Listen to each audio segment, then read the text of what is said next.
Hi everyone, welcome back to Diksha's education hub. तो आज हम स्टार्ट कर रहे हैं part 4 which is about DPSP, directive principle of state policy. अगर बहुत ही जनरल बात करें डीपीएसपीज़ की, तो जैसे फंडामेंटल राइट्स हमने पढ़े कि अगर वायलेशन हो जाए इन केस तो आप डायरेक्टली सुप्रीम कोर्ट भी जा सकते हो, पर डीपीएसपी में आपको ऐसा कोई फीचर नहीं मिलेगा। अगर इनकी वायलेशन होती है फिर भी आप किसी कोर्ट में नहीं जा सकते। क्यों? क्योंकि ये जो डीपीएसपीज़ हैं ये किसी भी स्टेट के लिए, किसी भी गवर्नमेंट के लिए ऑप्शनल लेवल पे होते हैं। ऑप्शन है उनके पास whether they want to implement DPSP और नॉट। एग्जाम्पल की बात करते हैं, जैसे इसमें हम एक आर्टिकल पढ़ेंगे, आर्टिकल नंबर 44। उत्तराखंड के अंदर यूसीसी को इम्प्लीमेंट कर दिया गया, यूनिफॉर्म सिविल कोड को इम्प्लीमेंट कर दिया गया। काफ़ी न्यूज़ में था, सभी ने सुन रखा होगा। पर बाकी स्टेट्स को कंपल्शन नहीं है कि आप यूसीसी को इम्प्लीमेंट करो, ठीक है।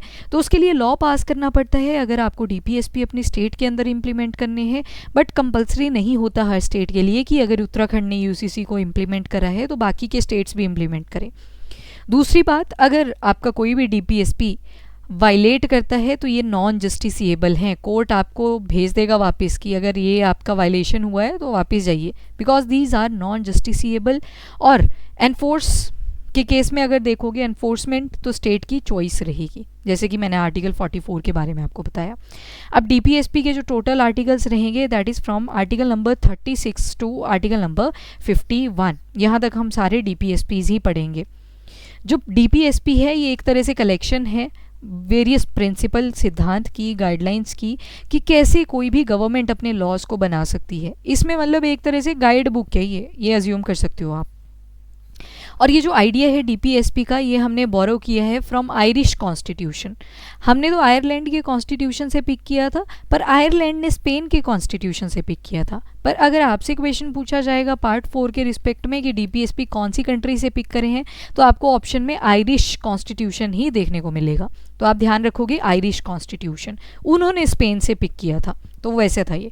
अब आर्टिकल 36 के अंदर दोबारा से वही स्टेट की डेफिनेशन दे रखी है जैसे कि फंडामेंटल राइट्स के आर्टिकल नंबर 12 के अंदर थी। स्टेट और फंडामेंटल राइट जिसमें डिफाइन किए थे, पर आर्टिकल 36 के अंदर अगेन स्टेट को ही डिफाइन किया गया है कि कौन सी बॉडी स्टेट होगी, कौन सी नहीं होगी। आर्टिकल नंबर 37 कहता है कि नॉन जस्टिसिएबल है अगर इसकी वायलेशन हो जाती है।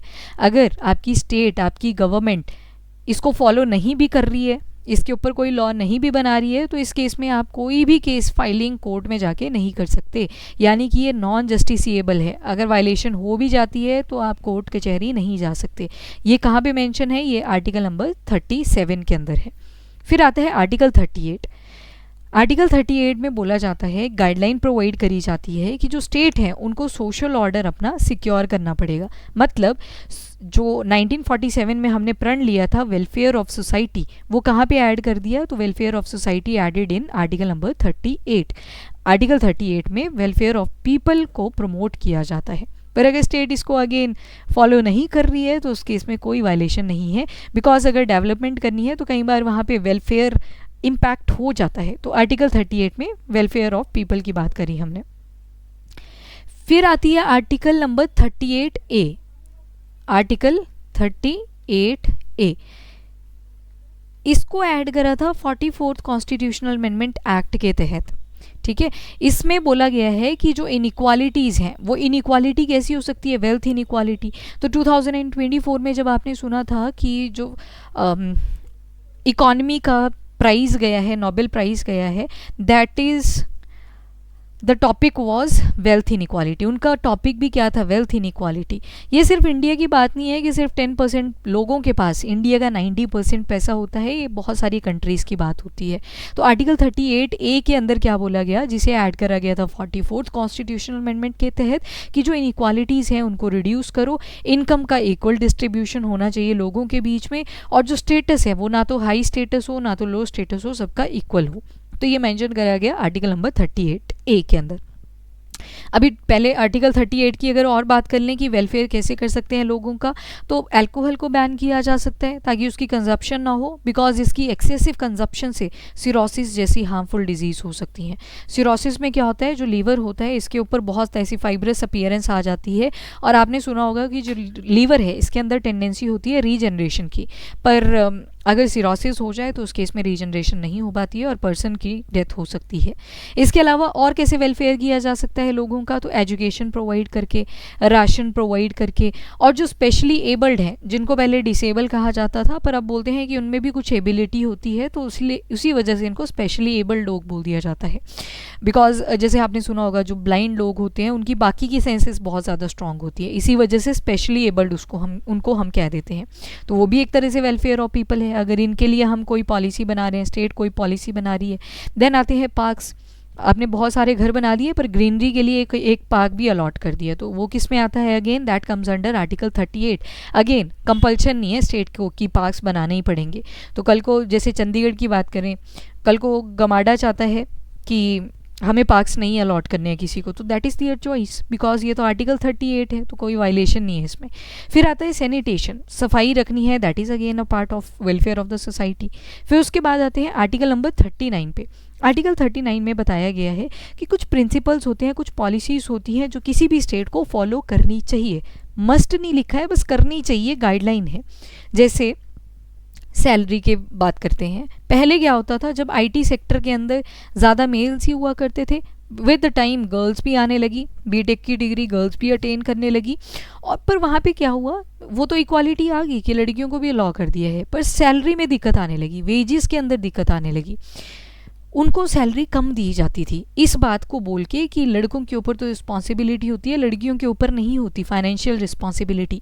तो ये जो आर्टिकल नंबर 39 है ये कहता है कि जो मेल हैं फीमेल हैं इनकी सैलरी बराबर होनी चाहिए, दियर सैलरी मस्ट बी इक्वल।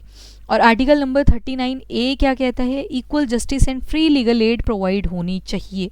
जितने भी वर्किंग सेक्टर्स होते हैं वहाँ पे इक्वल जस्टिस और फ्री लीगल एड, कोई भी लीगल एडवाइस चाहिए तो वो अवेलेबल होनी चाहिए। That was added by article number 39A। इसको ऐड करा गया था 42nd constitutional amendment act of 1976, और इसी अमेंडमेंट को हम मिनी कॉन्स्टिट्यूशन भी कहते हैं।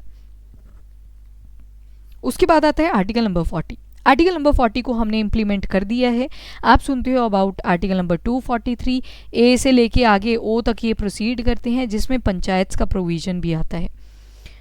तो अब देखो आर्टिकल नंबर 40 कम्प्लीटली एक गांधीयन प्रिंसिपल है। गांधी जी का मानना था कि अगर विलेज के अंदर प्रॉपर डेवलपमेंट चाहिए तो उसके लिए पंचायत हमारी डेवलप्ड होनी चाहिए। तो ये जो ऑर्गेनाइजेशन ऑफ विलेज पंचायत का क्राइटेरिया था that was as per article number 40। तो इसके लिए अमेंडमेंट पास कर दी गई, एक 73rd कॉन्स्टिट्यूशनल अमेंडमेंट एक्ट जिसको लाया गया था 1992 में, और पंचायत बना दी गई।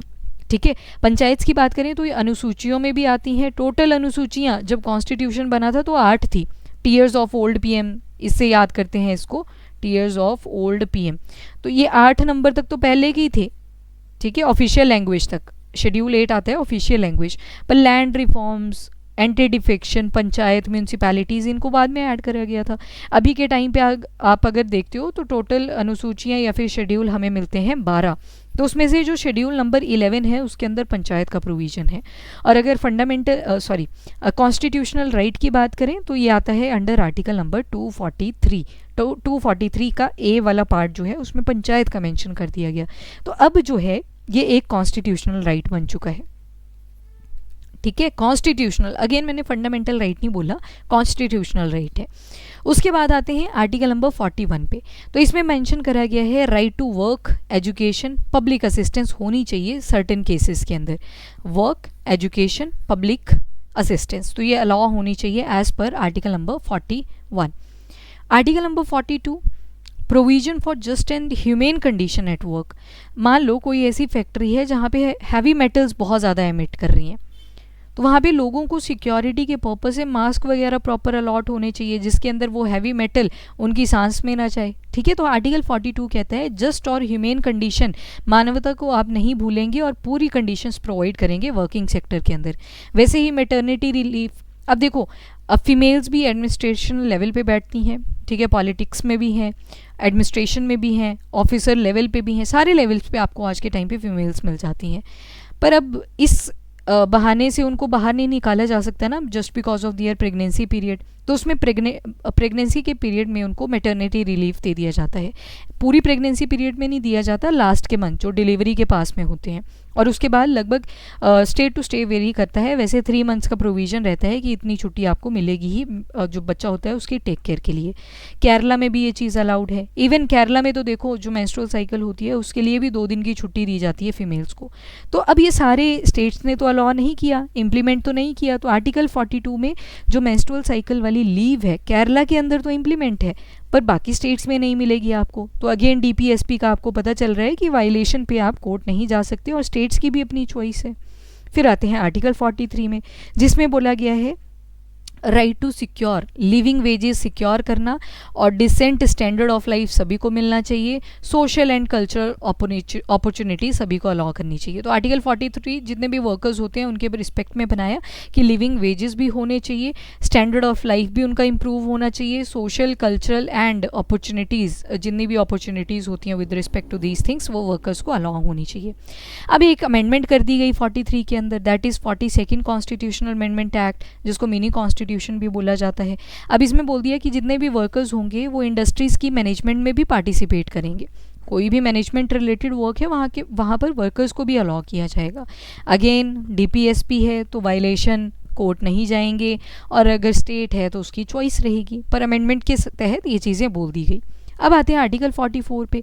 रिसेंटली उत्तराखंड आपने काफ़ी न्यूज़ में सुना होगा कि इन्होंने आर्टिकल नंबर 44 की इम्प्लीमेंटेशन कर दी है, which is uniform civil code, कि divorce related cases, marriage related cases same रहेंगे for any type of religious community. हाँ, सेरेमनीज़ में वैल्यू एडिशन कर सकते हैं लोग, जैसे मर्जी खर्चा करना चाहें वो अलाउड है, पर मान लो किसी को डाइवोर्स लेना है कर को, तो उसके लिए इम्प्लीमेंटेशन ऑफ द रूल्स वो सेम रहेगा।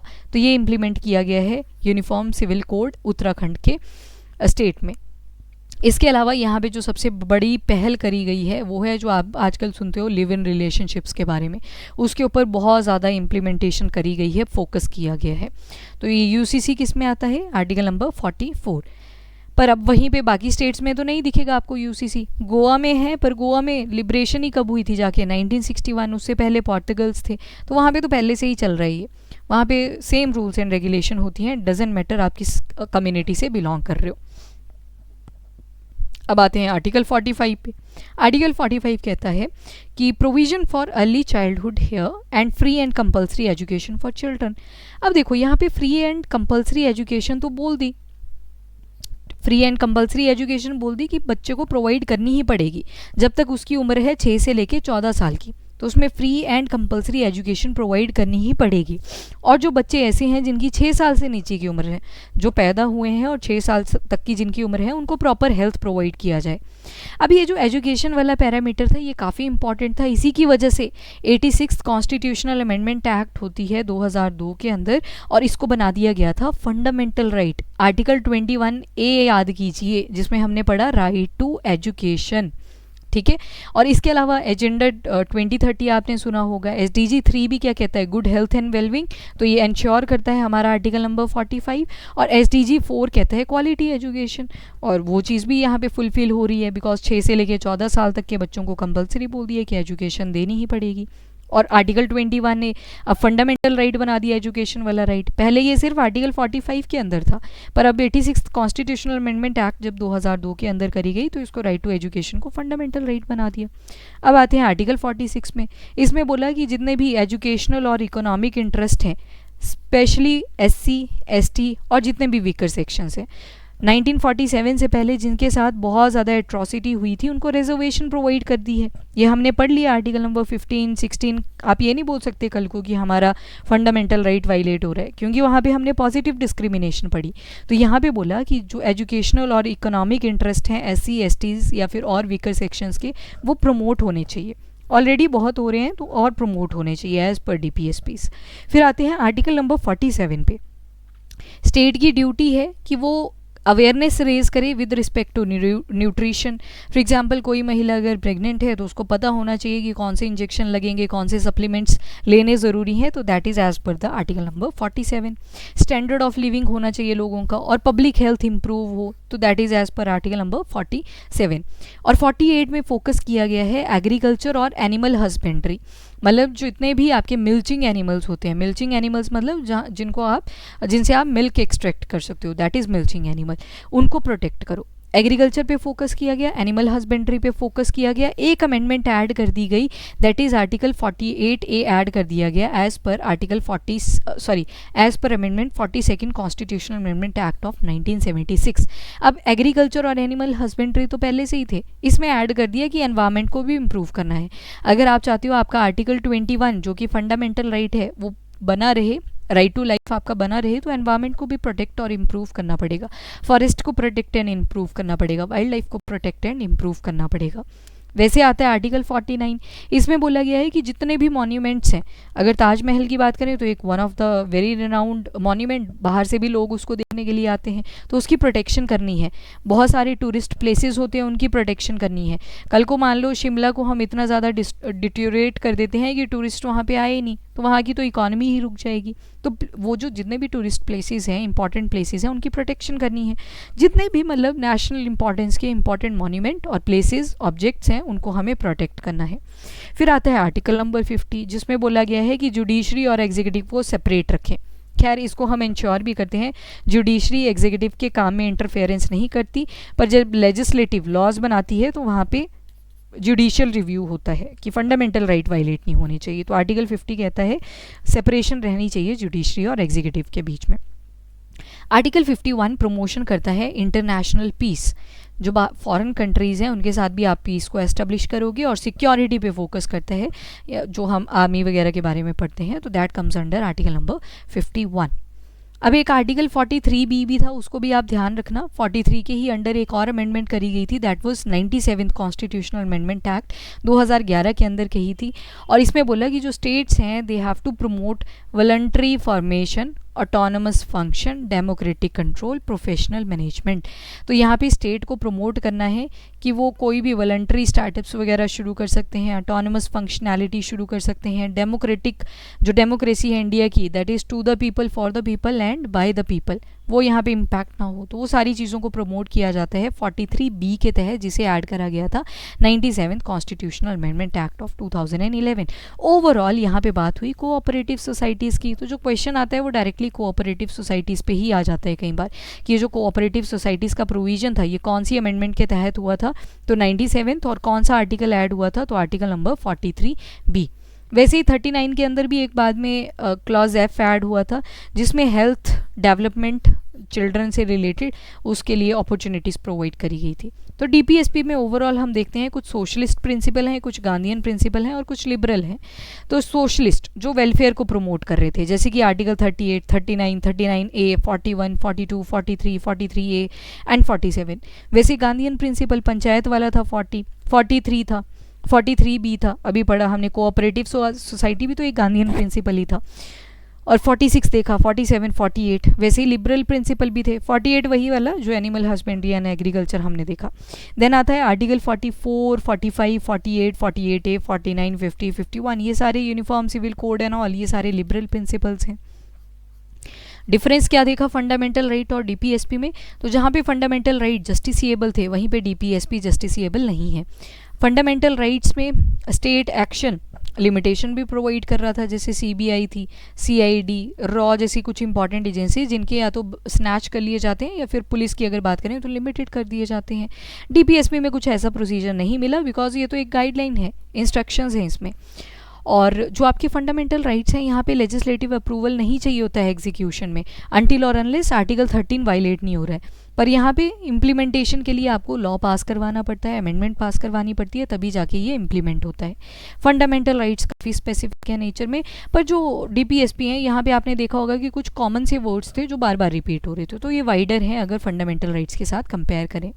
नेक्स्ट लेक्चर में हम देखेंगे अबाउट द फंडामेंटल ड्यूटीज़। अभी के लिए इतना ही। Thank you everyone, have a nice day, keep studying and keep watching.